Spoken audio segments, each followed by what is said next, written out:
What is up, Rad Potential YouTube, and welcome to today's video. This is a video you guys have been waiting for me to make, most likely because all of you guys are RX8 unreliable car believers, and I'm a believer that RX8s are reliable and good. However, after approximately 15 very abusive track days, me not caring about my RX8, and starting this whole adventure with a reasonably high mileage unknown junkyard engine that was barely making 85 psi of compression, I think it is time to start thinking about, it's not ready, it's not blown up, it's still hot starts, but we're thinking about the future plans for the Green Machine RX8. We can't really call it the Rad X8 because the RX7 is the Rad X7. This is just the Green Machine. So, the details on this car. Give you the quick rundown before we start talking about the next options and what I'm thinking about doing. This is a 2004. Oh, hood latch problems. YouTube video camera holding hood prop abilities right here. You win. A 2004 Nordic Green RX8. I've prepped it for the track. It's got suspension, brakes, sway bars, all the good stuff, but it's basically a stock drivetrain car. So you can see cold air intake, some cooling mods. It's still a Renesis, and it's got a underdrive water pump pulley on it. Still running the OMP, and I premix when I'm at the track, and I don't premix when I'm on the street. We've been running renewable lubricants racing oil in this thing and renewable lubricants premix, and it has been fantastic. It burns super clean. The plugs look perfect every time I change them, and it has just been, honestly, a awesome, reliable track car for the last 2.5 years. The Rad X7, if you haven't seen, turbo, first gen, which you guys haven't seen in a couple weeks because I'm working on some wiring stuff and some upgrades and getting it tuned, and all that process is kind of boring and takes a little bit longer than like assembling a whole car in 4 months. But that car is going to replace this one for the track car. So, some other things, this is becoming a street car RX8. In a street car, how much horsepower do you really need? Well, I can tell you this, that 140 horsepower to the wheels doesn't cut it anymore for a street car. We have the benchmark, in my opinion, for a fun, enthusiast-built, cool street car is it needs to be faster than a stock 5.0 Mustang. Because when you roll up next to a lovely convertible Mustang, little 5.0 badge on it, a bunch of people inside at a stoplight that they're a nice stock car, and you're like rolling up in your Bridgeport or your big cam V8 or whatever, and you get, smoked because a 5.0 Mustang gets down.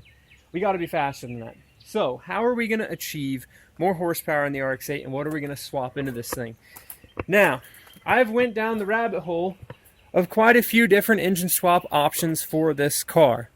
Meaning, it's not going to be a rotary engine swaps.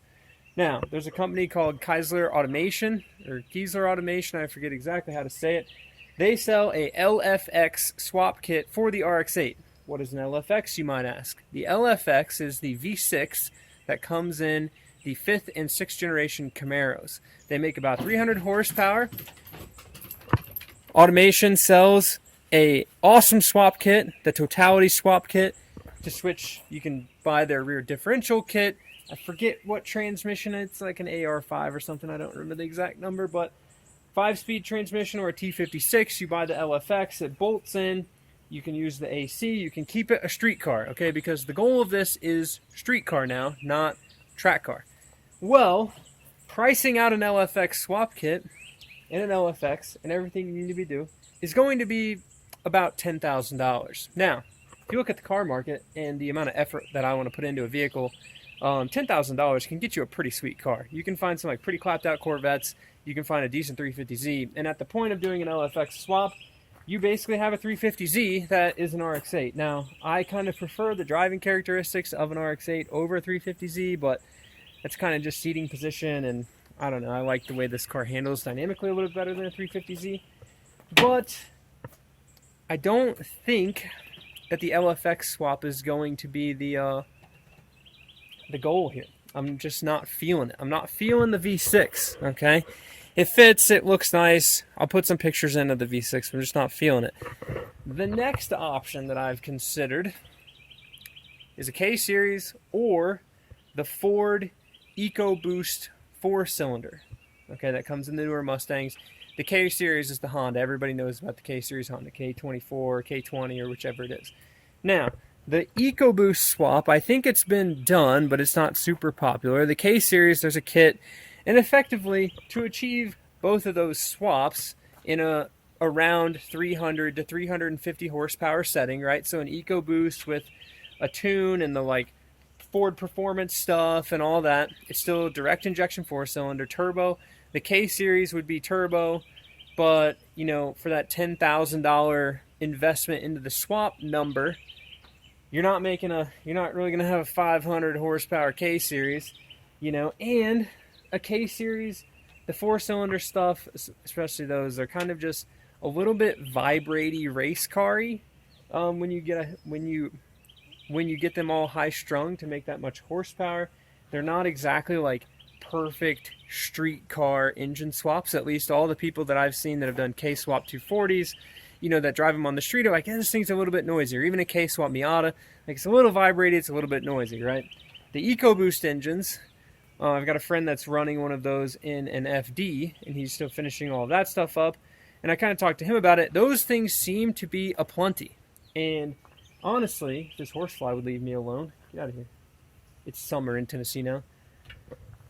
Honestly, if I could achieve the EcoBoost swap effectively, okay, for like less than 10 grand, that would probably be the route that I would go. I think that EcoBoost would keep the driving dynamic of the car roughly the same. I know those engines, this car has a lot more room height-wise than my buddy Carter. He has one in his FD RX7. There's a lot less height for the engine, and I think the EcoBoost would fit better in here. Power delivery, like I said, out of the box with the stock turbo, you know, like what you would get from a junkyard, probably 300-ish when you turn them up, 350 when you turn them up. And those cars can make good jam with a port injection kit and a bigger turbo, etc. Chelsea Denofa has one in his little Fox body Mustang. And honestly, like that power level, I don't need the 2,300-pound Fox body, but that power level in a 2,800-pound RX8, because I would put my rear interior back in and put all the speakers and stuff back in this car. See, it's like street track with all the interior back in the car. I think, you know, 400 horsepower is my goal, probably 450 for a 2,800, 2,900 pound car. Now that you've heard all of those swap ideas, go down in the comments below and guess what you think I'm going to start saying next. We're going to go to the shop and look at some of the things that I've got for this car, and then we're going to start stacking more parts over the next month. Because as much as I wish this video is starting the whole entire series of swapping this car, I've got about 3 projects I've got to finish up before we can start doing this. But I really want to get your guys' opinion on what swaps you want to see in this RX-8. So comment below what you think we're going to do, and then comment below what you would want me to swap in this, because I know we've got a bunch of RX-8 guys here, and it's inevitable, guys. The rotary engines, like, I'm telling you, I love them. They're a beast. You can make these cars reliable, but they just have a little bit sooner of an expiration date than piston engines. Not so much that like they're gonna blow up, you know, erratically, but more so that just like if you have an RX-8 with 70,000 miles, you're probably gonna need some engine work shortly. I'm gonna slide into frame here what my plan is for the RX-8, and I think you guys will be pretty stoked because this is a little bit more budget-friendly way to achieve 450 horsepower and do something that a lot of you guys have been commenting and asking about. So, let's see if you can guess just based off of these next 2 things I'm going to bring in without showing you. So I have this right here, and I have this right here. Now, before you get too excited, no, I'm not combining two rotors together to make a 4-rotor. I wish I could, but the eccentric shaft alone would cost more than the entire project, and you just heard me say it's a more budget-friendly way. The second thing is we're not taking these 2 engines and making a 3-rotor either. We're actually going to take these 2 engines and make a really sweet 2-rotor, plus some other parts that I've got. So, were you correct in the comments below or not? This engine, as dirty and dusty as it is after doing all the body work for the red car behind me in here, is the old RX-8 engine that I pulled out of my car. So this was low compression, not low to where it was broken, but 60 to 70 psi on one rotor, 90 psi on the other. The reason I pulled this engine out is because I was getting top-end misfires, 7,000 RPM and above, just flashing check engine lights. It was shaking. It just wasn't happy, and that this discrepancy in compression is what I thought or think is what was causing that, because when I switched it to another engine that was making 85 to 90 psi compression all the way around, it's been running crispy in the RX-8 for the last 2.5 years. So we're going to tear this engine down in the next video. So let's just slide this back, not make up my sweet super lights. This guy is a 1984 GSL SE engine. If you get it right. We're going to build a hybrid RX-8 engine for my RX-8, and I'm going to throw a lot of boost at it. So, the intent, and what is the hybrid? A hybrid engine is where you take an RX-8 engine, the Renesis, which has side exit exhaust ports here, here, and here. Just like the intake ports come in the irons, the exhausts are in the irons, and you remove the RX-8 Renesis housings, which do not have an exhaust port, and you install a set of GSL SE housings, which have the peripheral exhaust port. Now, you can buy a manifold that has all 5 ports on it, or at least the flange for that manifold, and I will build a custom turbo kit for this, probably do like electric water pump and stuff. But that's not all that I'm going to change as far as what's going to make this engine a hybrid. The first part of this hybrid engine that I want to explain is how can you just put a GSL-SE rotor housing inside your RX-8 Renesis engine. The GSL-SE and the Renesis share the same cross-sectional blueprint as all the other rotaries, so the rotor cross-section is the same, all the tension bolt pattern and everything is the same. Okay, so you can it will bolt together. But the thing you have to look at when you're doing this is the coolant seals. On RX-8, the coolant seals reside in the housing. On an FC and an FD, the coolant seals actually reside in the irons, so the housings are smooth. So you couldn't take an FC housing and put it in a Renesis engine. There's no room for the coolant seal. You could have one or the other machined, but that's a lot of extra effort. The GSL-SE has the coolant seals in the housing as well, in addition to having a reasonably large exhaust port and having an oil metering pump port. Now, a lot of you guys watching this probably aren't too familiar with a lot of the old school stuff, but I have some old school 4-port engines from like a rotary truck, the RX-5 Cosmo, etc. Those are designed like the GSL-SE and the RX-8 engine as well, where the coolant seals are in the housing. However, an old school 4-port would have had a carburetor, right? They did not have an oil metering pump injector in the housing. So it's more ideal for my case, wanting to build a hybrid RX-8 engine, keep the stock OMP on it, because I think that's a good system on the RX-8. It's electronic, it tells you when it quits working. And I can use one of the oil injectors per rotor. So the RX-8 Series 1 has 2 oil injectors. The Series 2 has 3. My GSL-SE housing will have 1 oil injector, so I'll have to block a pair of them off from the factory RX-8 injection system. Now, because I plan to boost this engine, okay, we want this 400 horsepower car. The RX-8 rotor is not entirely the best for throwing a whole lot of boost at this thing. Reason being, the apex seal is much shorter than an FD RX-7 apex seal, an FC RX-7 apex seal, and those are kind of the most common boosted cars, right? They came factory turbo too, and the FD came twin turbo, but the apex seal is way shorter. So we'll just measure the depth here on the rotor, and I'll tell it to you. So this is an RX-8 rotor that I've cut. The depth for the apex seal is 6.5 millimeters. This is a Series 4 FC. The depth for the apex seal is 10.5 millimeters. What that means, and why is the RX-8 one shorter? The RX-8 apex seal is shorter because in order to spin more RPM, you need a lighter apex seal. The lighter the apex seal, the less prone it is to chattering or bouncing off the surface of the housing at those high RPM. For a boosted application, like what I'm building my engine for, I don't need the short apex seal of the RX-8 rotor. I actually want the taller apex seal of the older school rotor. The reason is, when you're choosing a turbo for your boosted application, typically you get to pick the RPM range where your power is delivered at and how much power you're wanting to make.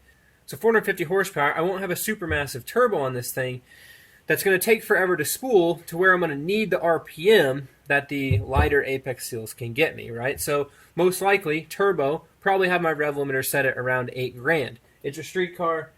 We're not trying to kill this thing with a ton of boost and a ton of RPM. We don't need it. So the hybrid section of my engine gets even more hybrid because I'm going to put a set of Series 4 or Series 5 turbo rotors in my RX8 GSLSE hybrid engine. Reason being, taller apex seal, so a stronger apex seal, lower compression, meaning closer to 9-to-1 versus the RX8, which is 10-to-1. What that's going to allow me to do is have a little bit more safety in boost versus boosting the NA RX8 engine with the short apex seals and the higher compression, right? So this is going to be my ticket to making the RX8's inability to be boosted a little bit more ability to be boosted, if that makes sense. So that's effectively going to be my plan going forward for the green RX8. Now that we've got the plan for the engine down, what's going to be the plan for the rest of the peripheral parts on the RX8 to make this happen?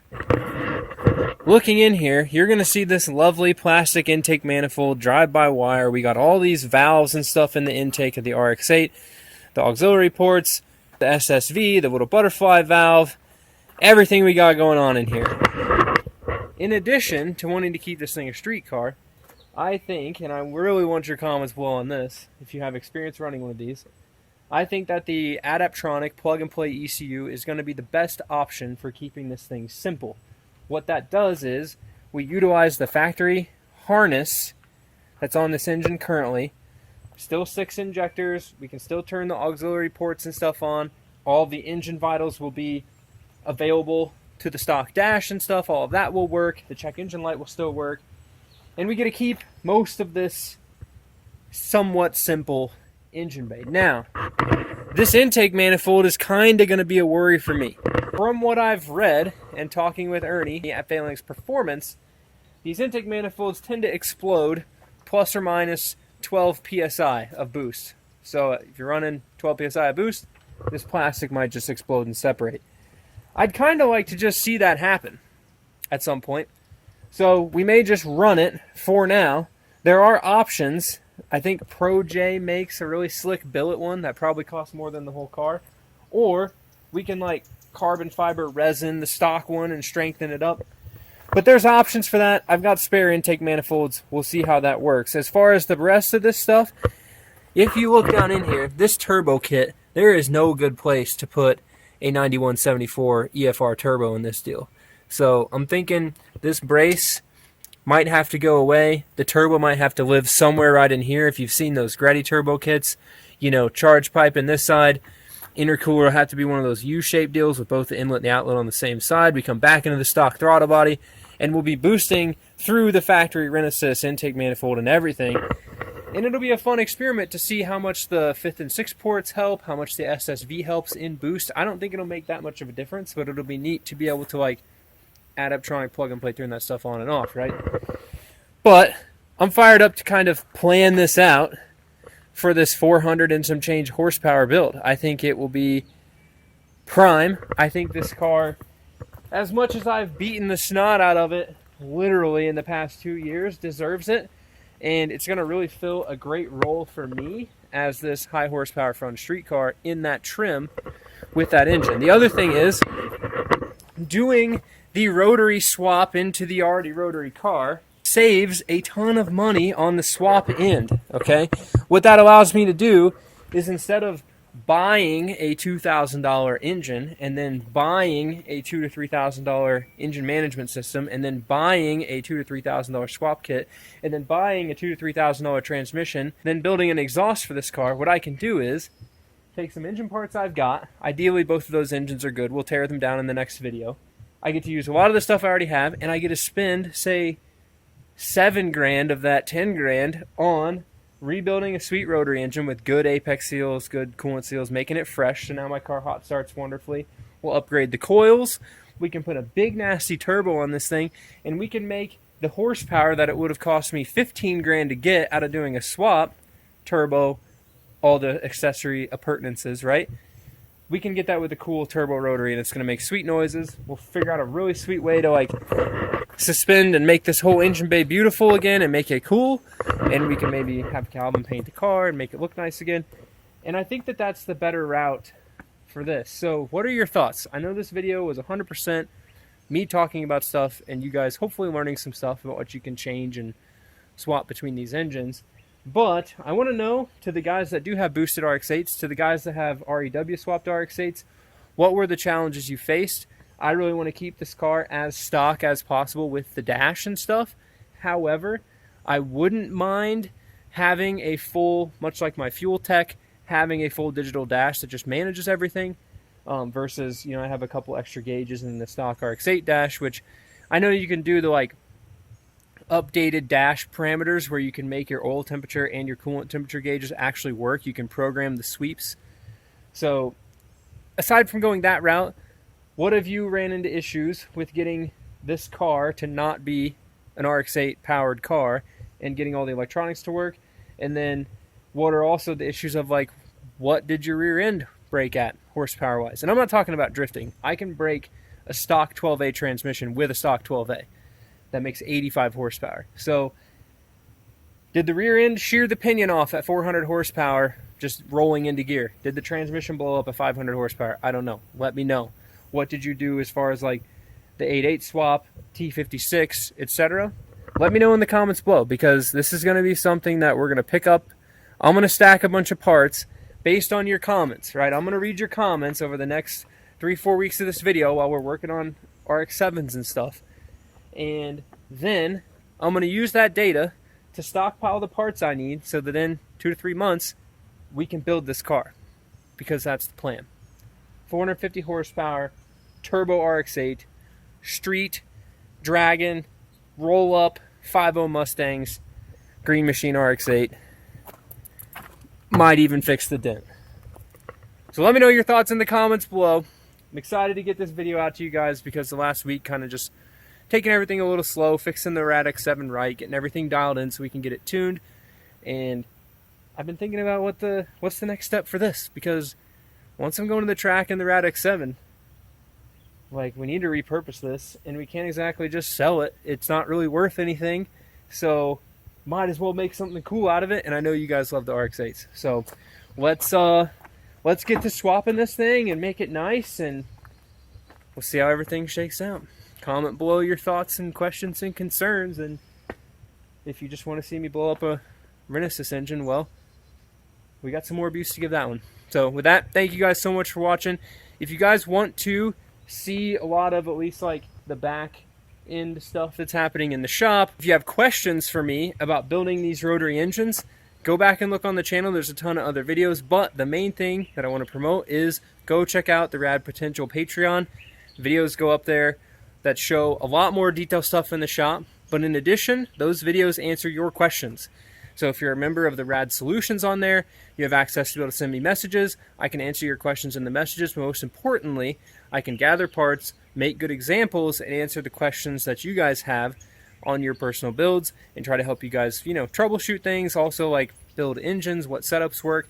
It's a great community. The guys over there are awesome. I really appreciate the support if you can. And I would 100% would also say, like, if you have questions, sign up for 1 month. I can help you out. You can always cancel it. That's like the best thing ever. I want to be able to give back to you guys, and that's the most effective way. Between all the other social medias, there's a bajillion messages coming in, and Patreon is by far the best way for me to be able to give back to you guys, and I would really appreciate the support. So with that, let's tear into some FD RX7s. We'll see you in the next one. Keep it rad. Buddy!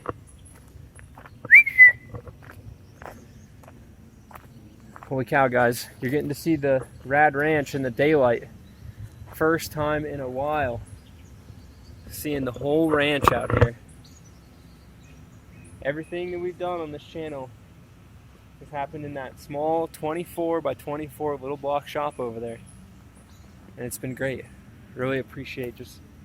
Sometimes it's fun to find YouTubers that relate. It's hard to relate to guys that have like teams of people and huge shops and 50 lifts and all sorts of stuff. Okay, the dog is hunting armadillos because that's what she does. And she's down here.